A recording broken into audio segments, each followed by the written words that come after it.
Dear students, it's been a wonderful time for all of us discussing the online classes. Dear students, today I'm going to continue with level 1, 11th question. So the question we have here is collecting of WBCs at the site of injury occurs due to. Four options have been given: phagocytosis, hemolysis, diapedesis, all of the above. My dear students, first of all, let me tell you that WBCs are also referred to as leukocytes. We all are well familiar with what WBCs are. These are the cells of our immune system, my friends, which protect the body against infectious diseases. Alright, their role is to give protection for our body against infectious diseases, my friends. Furthermore, dear students, let me also tell you that they in fact also attack the foreign invaders, alright, in various forms. They protect against the infectious agents, as well as they also kill the process and kill the foreign invaders as well. Alright, dear students, let me tell you that these WBCs are found in the blood as well as in the lymphatic system. Alright, see, one I am saying it as what? The blood, and the second one is lymphatic system. See, the lymphatic system has a prominent role, alright, in the immunity of our body. Right, children? There are 5 different types of WBCs or the leukocytes. The first I can tell you that we have, for example, let me say we have neutrophils, alright. We have eosinophils. We also do have, I can say macrophages. Alright. Then lymphocytes. Right. So all this, even I can also say to as what? Neutrophils, eosinophils, to go with that. Even you can add up basophils as well. Alright, so these are the 5 different types of WBCs which we can find, my dear friends. Now come to the point. At the site of injury, the WBC and the other cells move out of the small arterioles, even the veins or the venules and capillaries as well.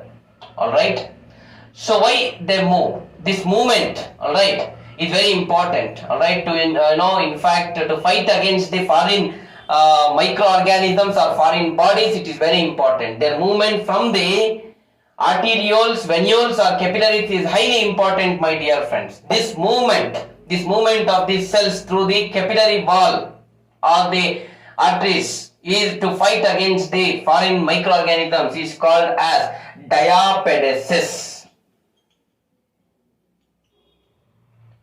So without any hesitation here, you can go for option number 3. That is your right answer. But also, my dear students, let us understand what do we mean by phagocytosis. Here, phagocytosis is nothing but, in simple sense, I can tell you that it is a process by which cell engulfs a particle and secretes digestive enzymes to process and kill it. Alright, the engulfing of the microorganism in simple sense is termed to as phagocytosis, my dear friends.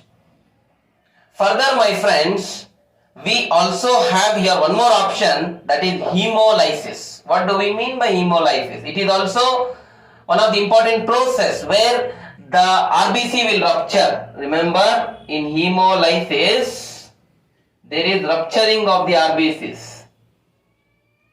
Alright, or erythrocytes. Alright, my friends. So it's very important to note this. Alright, my friend. And to go with that, when the RBC rupture due to the cells, due to which the cells will release its content outside to the surrounding fluids. That process is called as what? Hemolysis. Hemo here refers to RBCs, lysis refers to breakdown or rupture of these RBCs, right?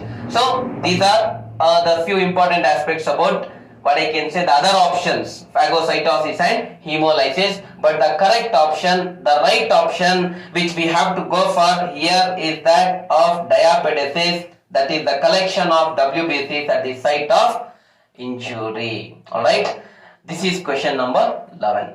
Next, let us move on to question number 12. Megakaryocytes are present in. Dear students, first of all, let us understand what do we mean by megakaryocytes.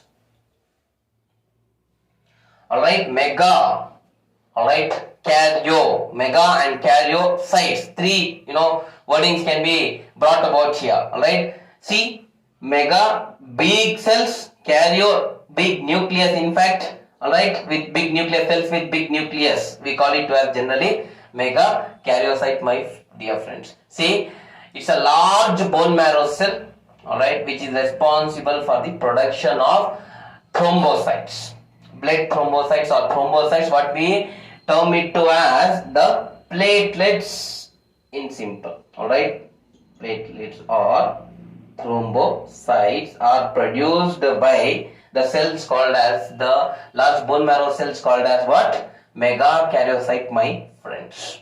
And further, let me tell you that when these platelets are produced, we know the role of platelets. These platelets or thrombocytes, they help in bringing about, alright, the normal blood clotting process, my friends. Alright, and dear students, they see these megakaryocytes, not only platelets, my friends, they are also capable of producing the other types of blood cells as well, depending on the signals they receive. Alright, fine. The question here asked is where they are generally present. What is that? We have to know 4 options here: blood, liver, bone marrow, as well as bone has been given here.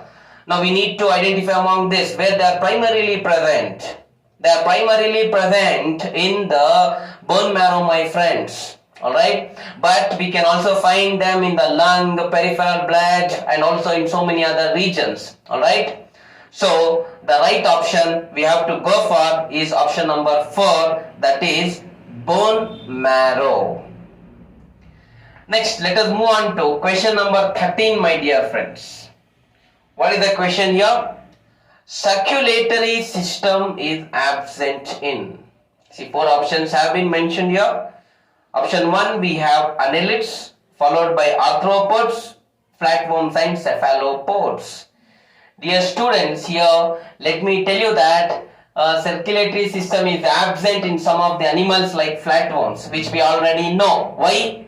The body cavity of flatworms does not have any fluid enclosed in it. There is no fluid in the body cavity of flatworms. Flatworms are dorso-ventrally flattened organisms, my friends. Alright, so there we don't have any fluid enclosed. Alright, now when we talk about this, let me tell you that there is muscular pharynx which leads to digestive system, alright, and facilitates direct diffusion of nutrients to all these cells. Alright, see, the flatworms which belong are also called as, they belong to the phylum Platyhelminthes. Say for example, tapeworm, hookworm, pinworm, and there are so many other, alright, flatworms. So here, when we are talking about flatworms, they do not have the circulatory system, but how does the distribution of nutrients occur is a question which is arising in our mind. For which the answer is very simple, my friends. There is a muscular pharynx. This muscular pharynx leads to, alright, what we call it to as the branched digestive system. Alright, so here branched digestive system. So this branched digestive system facilitates the diffusion of all the nutrients to the body cells. This is how it occurs here. Alright, so we know the right answer now, but also let us understand the other options. Annelids. Dear students, annelids have a very proper closed circulatory system. There is no question of these organisms not having circulatory system. Arthropods have open circulatory system, my friends. So through which they pump the blood into a cavity called hemocoel. Alright, arthropods have generally open circulatory system. Then my friends, cephalopods. What are cephalopods? They are the only type of mollusk with closed circulatory system. So all the three other options have the circulatory system, but the circulatory system is completely absent in the flatworms or the platyhelminthes. So please go for option number 3, flatworms. Next question number 14. On the top of interventricular septum, AV bundle immediately divides and forms. See, now 4 options have been given here. Right and left bundle, Purkinje fibers, bundle of his both 1 and 2. Let me explain you this question, my dear friends. Alright. So here we need to understand the conducting system of heart. Alright. See, when you talk about the conducting system of heart, my dear friends, alright, see, we have 2 auricles here, alright, and we have 2 ventricles, right? 4 chambers are present. So on the top, alright, side of the right hand of the right auricle, we find the sinoatrial node. In short, we can call this to as SAN. And at the bottom, alright, left of the right auricle, we have Atrioventricular node. Alright. So in short, we can refer this to as AVN. Alright, my dear friends. Now the question is very important to be observed here. On the top of interventricular septum, AV bundle immediately divides and forms. See, now interventricular septum on the top, immediately it is dividing and forming what? 2 bundles. Alright, right bundle and the left bundle, my dear friends. And further it is forming the Purkinje fibers, correct? So this is how the conducting system of heart is.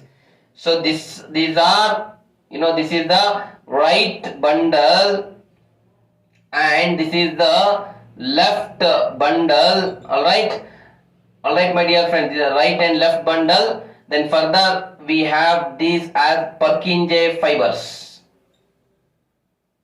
And we already know that the right bundle and left bundle together with the Purkinje fibers, we call it to as bundle of his. Right? So the conducting system of heart comprises of these 4 important structures: sinoatrial node, atrioventricular node, right bundle, left bundle, and Purkinje fibers. Alright. So now, dear students, now the very simple it is to answer now that, see, on the what we can say, on the top of interventricular septum, the atrioventricular bundle immediately divides and forms what? See, this is atrioventricular bundle. What it is forming now? Dividing and forming right bundle and left bundle. So please go for option 1. That is your right answer. Dear students, question number 15 we have here is, in prawn, the heart pumps. Prawn belongs to arthropods, it's a crustacean, alright. So the heart pumps. What type of blood we need to identify here? So option 1 is deoxygenated blood. Option 2 is oxygenated blood. Then option 3 is both 1 and 2. And option 4 is mixed blood. My friends, now let me tell you that the blood vascular system of prawn, when you talk, it is open type. In case of prawn, which is an arthropod, when we talk, it has the open type of circulatory system. Alright, note down this first point. Alright, that means, alright, there is no sophisticated blood vessels which carry or the transport the nutrients through the blood from one part of the body to other part. Right. Okay, so they all they directly go and deposit in the hemocoel, that is the body cavity. Okay, fine. Now anyway, they have open type of circulatory system, and it lacks capillaries and veins. All right, it lacks capillaries and veins majorly here, but the heart is present where the pure blood is pumped through the arteries. All right, or in the arteries. All right, children, arteries are present, capillaries and veins are absent. See, we do find arteries here, but veins and capillaries in case of prawn are absent. All right, my friends. Now further, my dear students, let me tell you that the arteries will divide and redivide into very small branches of arteries. All right, and all right, after they divide and redivide, all right, what happens after they divide and redivide? They in fact finally they reach the hemocoel. All right, where they deposit the blood. All right, what type of blood? The oxygenated blood, my dear friends. All right, which is very necessary to understand. Only oxygenated blood. All right, so go for option 2. That is your right answer.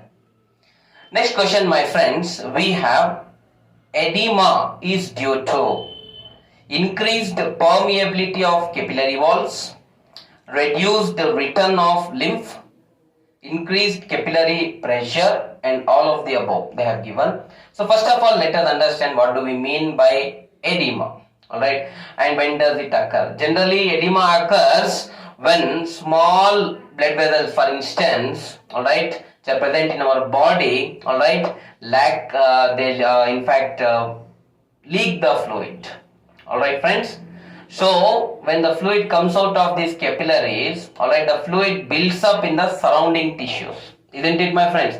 So from the capillaries, all the fluid which is coming out, all right, it will be deposited where?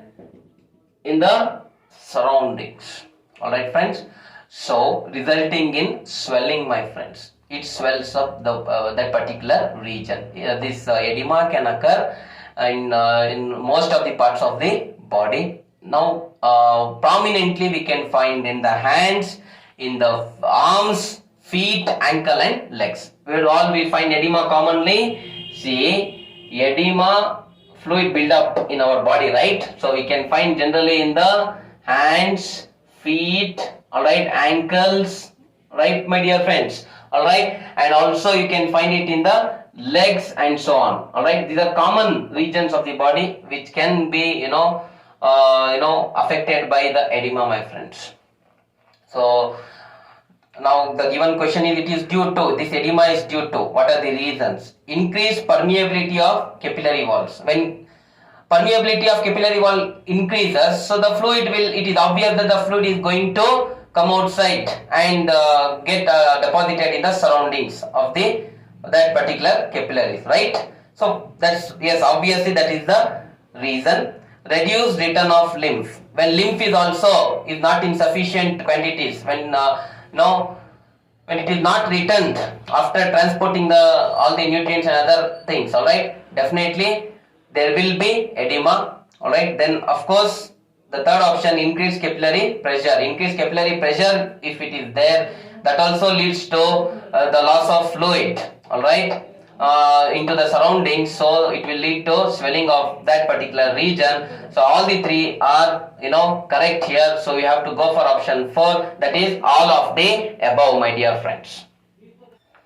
Next we have pacemaker is, 4 options have been given. Instrument for measuring the heartbeat. See, my dear students, let me tell you that pacemaker, it is not an instrument for measuring the heartbeat. All right.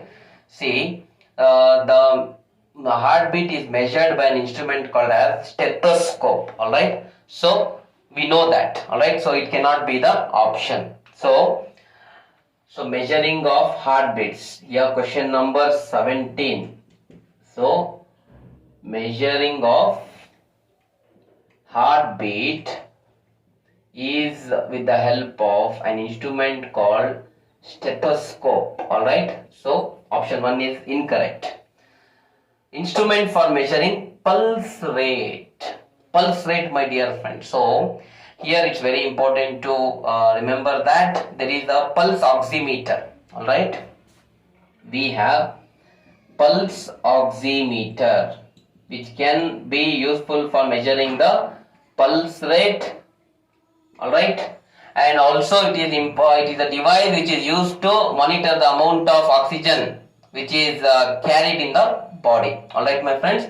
So let me tell you that the pulse oximeter is attached to the hand. Alright, it is painless, right, to the fingertip rather we can say. This sends the wavelengths alright, of light, alright, through the finger to measure the alright pulse rate and also the oxygen in our body, right students. So pulse oximeter is used to measure the pulse rate. So this is also not the correct option. Then third option we have atrioventricular node that provides impulse for heartbeat. See, they have given atrioventricular node. So they are talking about conducting system of heart. We know that conducting system of heart when we are speaking. Alright, see here already we know, firstly we have sinoatrial node. In fact, this is called as pacemaker. Alright, not the second what they have given, atrioventricular node. This atrioventricular node carries the conducting impulses from the sinoatrial node. It is not generating, it is not called as pacemaker. As SAN initiates and generates the impulse, it is called as pacemaker, but AVN is not participating there. That's why we don't say that too as pacemaker, but instead from the SAN, AVN carries the impulses or electrical signals, right? Then next we have right bundle and left bundle to go with. Next, Purkinje fibers, right dear students? So right bundle, left bundle and Purkinje fibers together are called as what? Bundle of His. Alright my friends.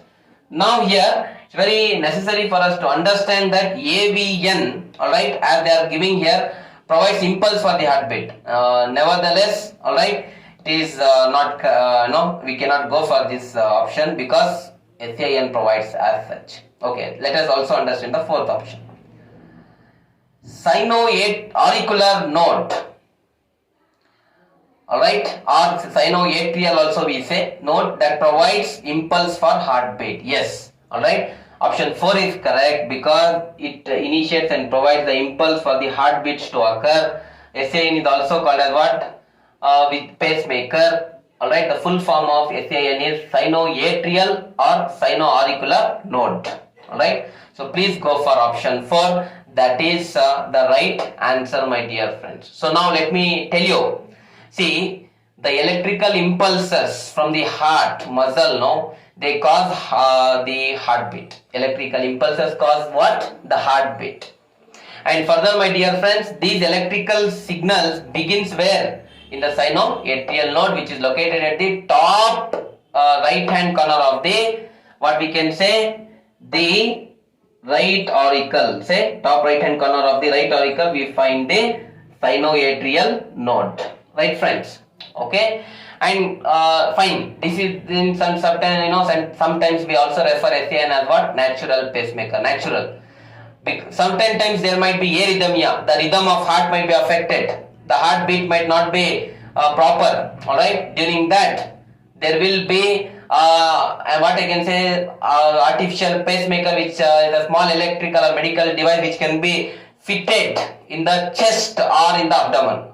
Alright, yes indeed, pacemakers can also be fitted. What it does, see, it treats the arrhythmia. It helps in producing or generating the impulses or producing the heartbeat. Alright friends, alright, that's the role of what I can say, the pacemaker, my friends. Alright, so anyway, the right option here is option 4, that is sinoauricular node that provides impulse for the heartbeat. Next question we have, the opening of the right and left ventricles into the pulmonary artery and aorta respectively are provided with the, see, option 4 options have been given. First option is bicuspid valve, second is tricuspid valves, then followed by semilunar valves, and both 1 and 2 are the given options. Now let us understand that first option they have given is bicuspid valve. Alright, and we know that what is the role of bicuspid valve. See, when we talk about, let us consider the rough structure of heart here. Alright,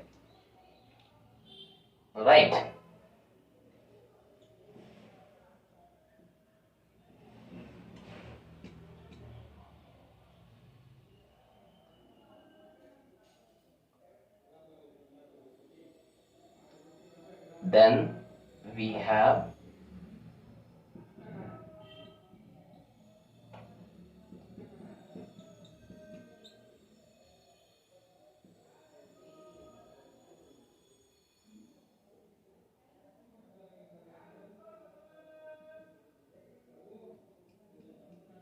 okay.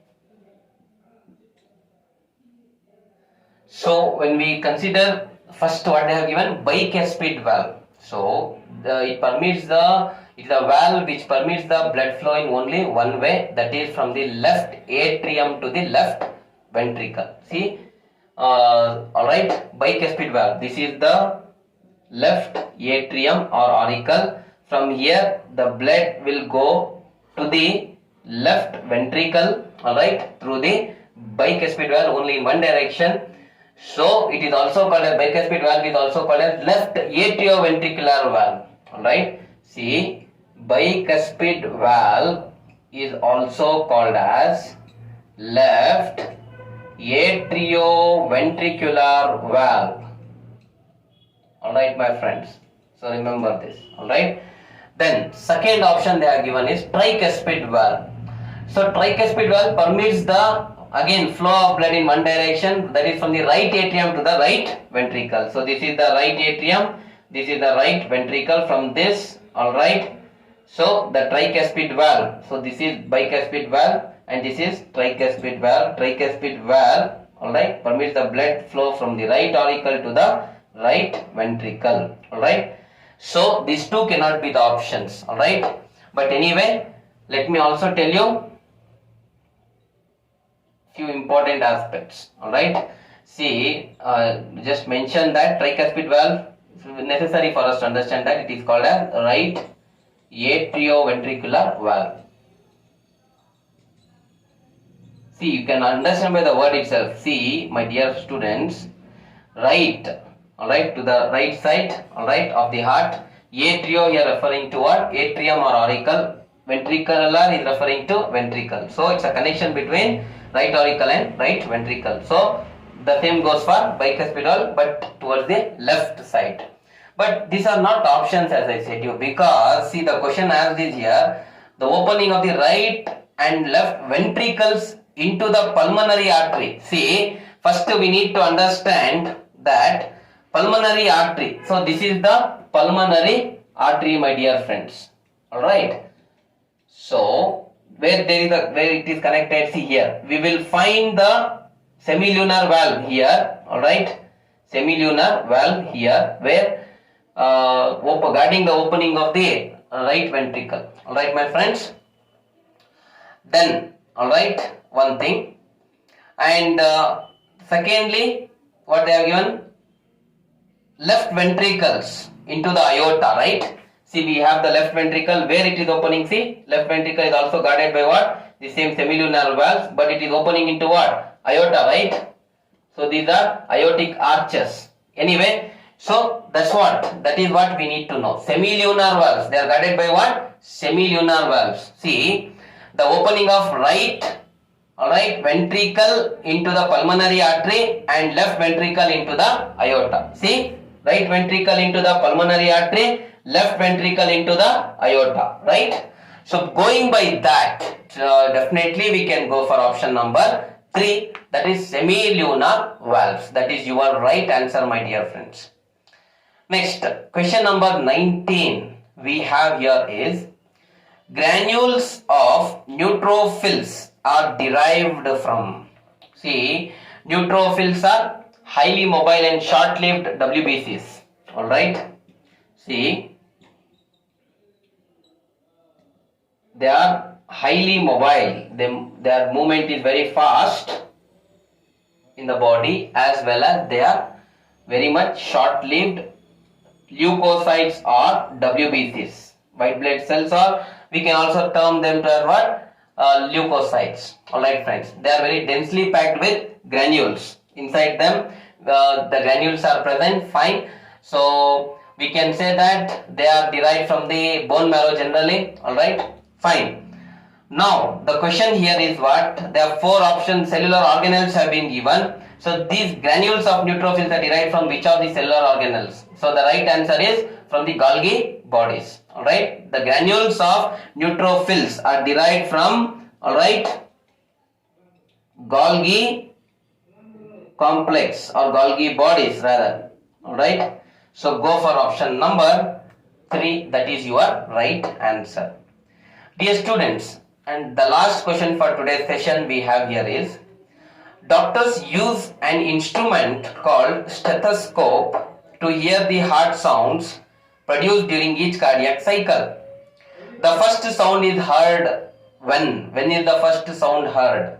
See my friends, first of all let me tell you, of course doctor use the stethoscope for hearing the heart sounds. The first sound when it is heard, we need to identify among the given options. Alright, see, let me firstly tell you that there are 2 distinct sounds in the heart, alright, which can be heard through the stethoscope. Alright, low pitched, slightly prolonged, alright, sound called as what? Lub.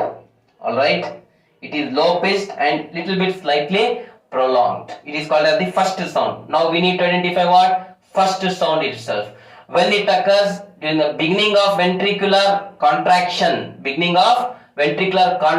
or systole, alright, so that's one thing, and produced by the closure of what we can say mitral or tricuspid valves. Now let us understand among the given options what is the right one. See, they have given AV valves closed down.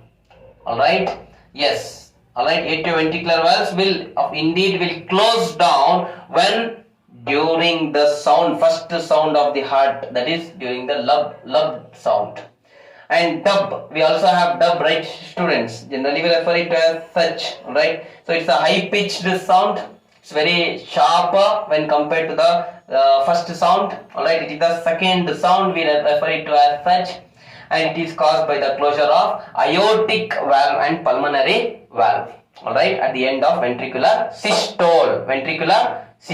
Alright, so now among the given options you have to go for option 4, that is AV valves closed down. That is your right answer. So this ends today's session. Thank you very much.